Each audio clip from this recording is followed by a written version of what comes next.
Buenos días, queridos estudiantes. El día de hoy vamos a hacer la retroalimentación de la autoevaluación número uno. ¿Sí? En esta evaluación yo ya la culminé.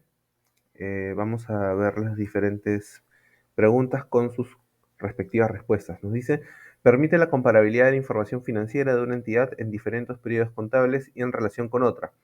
¿Cuál vendría a ser acá la em, respuesta correcta? ¿No? La respuesta acá va a ser consistencia. ¿Por qué? Porque el principio de consistencia en la contabilidad nos establece que cuando una entidad ha adoptado una determinada práctica o método, ¿sí? Esta se debe usar en los siguientes eventos posteriores de la misma naturaleza, ¿de acuerdo? Es decir, si nosotros hemos adoptado una política contable para registrar los gastos de manera, ¿no? Por naturaleza, en vez de por función, tenemos que seguir esa misma práctica a través del tiempo, de manera que sea uniforme, sea consistente. Luego, en la pregunta número 2, nos dice que la tasa del aporte de salud es de 9%, ¿sí? Acuérdense que cuando les comenté el tema del impuesto a la renta, vimos que la tasa del impuesto de salud es del 9%. Por lo tanto, la respuesta es la A, 0.09. La pregunta 3 nos dice, los tributos que administra el gobierno central son A, ¿sí? El IGB, impuesto a la renta y aranceles. ¿Por qué no son los siguientes? Porque salud no es un impuesto en primer lugar, entonces queda descartada esa opción. El ITF, impuesto a la renta, ¿no? El impuesto a las transacciones financieras y el impuesto a la renta y el IPM, ¿no? Tampoco son los que eh, este, graba el gobierno central, ¿no? Aunque el impuesto a la renta sí. No obstante, el impuesto a las transacciones financieras no necesariamente es un impuesto que graba o junta el gobierno central. El impuesto a la alcabala tampoco, esto es correspondiente al impuesto, ¿no? Al impuesto recaudado por las municipalidades por concepto de alcabala. Y la pregunta y la opción E nos habla de impuesto predial y ese tampoco, ¿sí? Sería un impuesto que está o que recauda el gobierno central debido a que el impuesto predial es un impuesto en función, ¿no? De las propiedades o la propiedad que uno tenga. Y ese impuesto lo recauda la municipalidad a través, ¿no? Ustedes han visto, hay a veces letreros que dicen, ¿no? Impuesto predial, impuesto vehicular, ¿no? Impuesto a la cabala, etcétera. Entonces, esos impuestos, cuando aparecen en los letreros en diferentes distritos, son aquellos impuestos que recauda la municipalidad. A veces con exoneración, otras veces no. ¿Cuáles son las características fundamentales de la información contable? Nosotros acá tenemos una serie de varias opciones, ¿no? La primera de ellas nos dice utilidad, confiabilidad, oportunidad, relevancia y comprensibilidad. En teoría, esta opción debería ser, pero vamos a descartar las siguientes. Débito, crédito, oportunidad y relevancia. No es así. El débito y el crédito no son características fundamentales de la contabilidad, son partes de un principio contable que es el principio de partida doble. Usuarios, clientes y proveedores. Estos son los agentes del mercado. Empresa en marcha, devengado y unidad económica. Estos son principios de contabilidad generalmente aceptados. Y confiabilidad, oportunidad, relevancia, comprensibilidad y dualidad. Cuando hablamos de dualidad, ¿a qué nos referimos? ¿No? ¿Qué es algo dual? Es algo, ¿no? Que puede tener dos tipos de respuestas, es algo que tiene una cara y un sello, ¿no? Es algo que puede ser interpretado de dos maneras. Pero en el caso de la contabilidad, este no debería ser, ¿no? Una característica fundamental, porque la característica fundamental de la contabilidad es presentar objetivamente los hechos e información en materia económica de una empresa. Por lo tanto, nos vamos a quedar con la respuesta, la respuesta A. Luego, los impuestos administrados por el gobierno local son, acá tenemos muchas opciones, pero para no, digamos, ahondar paso a paso en cada una de ellas, lo que vamos a hacer es lo siguiente. Vamos a descartar primero, ¿sí? Todos aquellos que sean impuesto a la renta, porque el gobierno local no administra el impuesto a la renta, esto lo administra el gobierno central, como hemos visto en una pregunta anterior. Entonces, la opción A, ¿tiene impuesto a la renta? tiene impuesto a la renta. La opción B, tiene impuesto a la renta, también tiene impuesto a la renta. La opción C, tiene impuesto a la renta, también. La opción D, tiene impuesto a la renta, es el único que no tiene impuesto a la renta, pero vamos a chequear la opción E. La opción E también tiene impuesto a la renta. Ahora, en teoría sería la opción D. No obstante, vamos a revisar si es que cumple con todos los parámetros. En primer lugar, la opción D, impuesto predial, muy bien, impuesto a la alcabala, impuesto al patrimonio vehicular, también, impuesto a los espectáculos públicos no deportivos, de igual forma, impuesto a los juegos. ¿Cuál es el sentido, ¿no? O cuál es el criterio de los impuestos narrados para que sean administrados por un gobierno local? Es que estos impuestos, ¿no? Se van a recaudar mediante el gobierno local en vista de que, en primer lugar, el aparato administrativo de recaudación a nivel central, es decir, a nivel más macro, ¿no? No puede, o mejor dicho, no tiene un sistema administrativo de soporte tan fuerte como para centrarse en la recaudación de impuestos pequeños, como lo son el impuesto por, ¿no?, poseer una casa, el impuesto a la alcabala, el impuesto al patrimonio vehicular. Todos estos impuestos son recaudados por los gobiernos locales en vista de que son impuestos que se generan dentro de una misma localidad y que por lo tanto no están generando también algún tipo de ganancia al gobierno de ese nivel.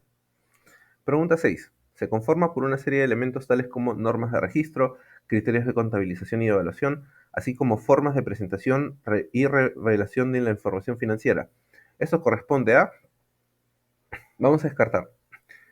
La respuesta correcta es contabilidad financiera. Pero ¿por qué no, no son las siguientes? Contabilidad de costos. No, aquí, por ejemplo, en la contabilidad de costos no vamos a revelar, ¿no? Ni centrarnos en la forma de presentar esa información, porque la contabilidad de costos es una contabilidad mucho más estratégica a nivel interno, ¿no? Sobre cómo vamos nosotros a adoptar un método de costeo para mostrar los resultados, ¿no? En la elaboración de nuestros productos, por ejemplo. La contabilidad fiscal tampoco. ¿Por qué? Porque la contabilidad fiscal corresponde a la contabilidad tributaria, ¿no? ¿Cómo se calculan los impuestos? ¿En función de qué? ¿No? Cómo se van a determinar los distintos tipos de impuestos que vamos a pagar al fisco. La contabilidad gubernamental, por otro lado, tampoco, porque en este caso estamos hablando de contabilidad en el sector público. Y la contabilidad administrativa tiene la misma o el mismo concepto, la misma naturaleza con la contabilidad de costos. Pero la contabilidad financiera sí responde, ¿no?, a criterios de contabilización y evaluación, así como formas de presentación, ¿no? Porque nosotros tenemos un plan contable general sobre el cual basarnos para presentar esta información y revelarla hacia terceros. Por lo tanto, la respuesta acá es la contabilidad financiera. En la pregunta 7 nos dice, el objetivo principal que persigue la contabilidad es, vamos a ver cada uno de las respuestas. Clasificar las operaciones registradas. Es vago, es muy general, no vendría a ser una respuesta satisfactoria. El registro de la información económica de la empresa. Ok, puede ser, pero la contabilidad va mucho más va mucho más allá de eso. La contabilidad no solamente se encarga del registro, ¿no? Por lo tanto, podría ser una respuesta correcta si es que las demás estuvieran alejadas de la realidad. Velar por los bienes de la empresa. Mm, no es así, ¿no? La contabilidad no vela por los bienes de la empresa. La contabilidad es una técnica que se utiliza para registrar más bien los bienes de la empresa, pero no para velar por su correcto funcionamiento. La obtención de los estados financieros. Ok, correcto hasta cierto punto, pero vamos a ver la E.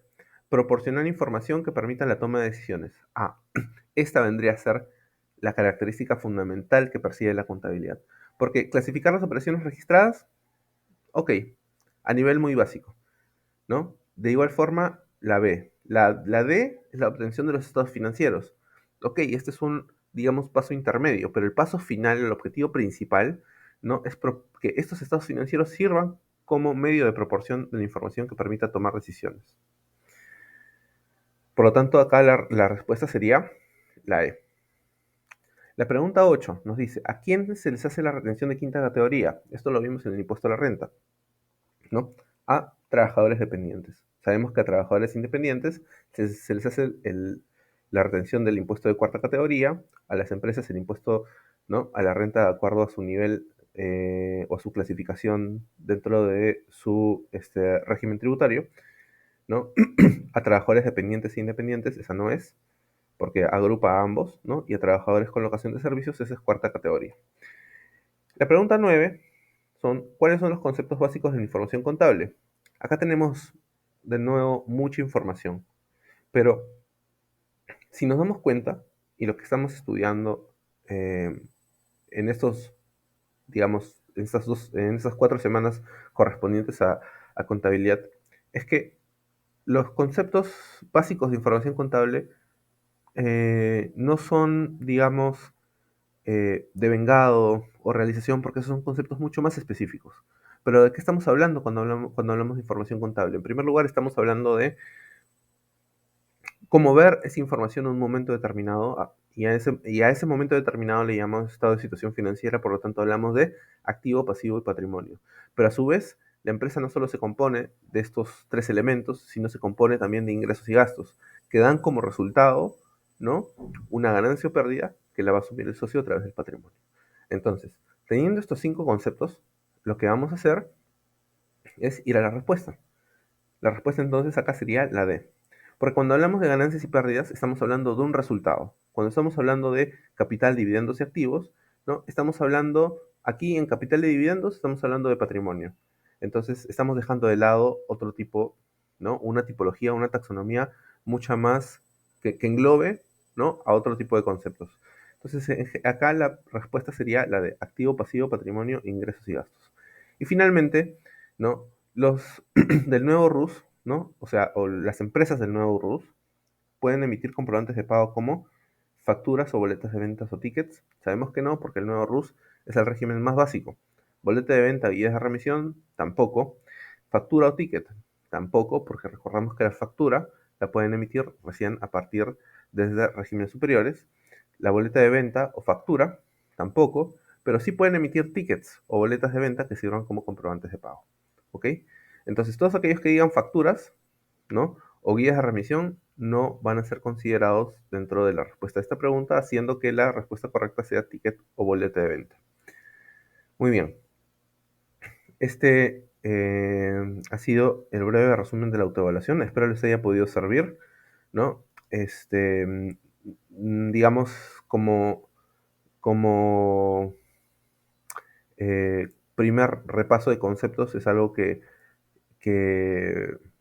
pues todavía sigue siendo, ¿no?, materia de aprendizaje, así que si por ahí no han alcanzado el puntaje completo, estoy seguro que con el refuerzo en las siguientes autoevaluaciones, pues esto será mucho más fructífero. Dicho esto, ¿no?, espero que, bueno, tengan una buena semana y estamos en comunicación para lo que ustedes deseen. Ya saben que el foro de novedades y consultas es el medio correspondiente para poder hacer llegar por ahí sus comunicaciones. Les agradezco una vez más su atención y nos estamos viendo en una próxima oportunidad.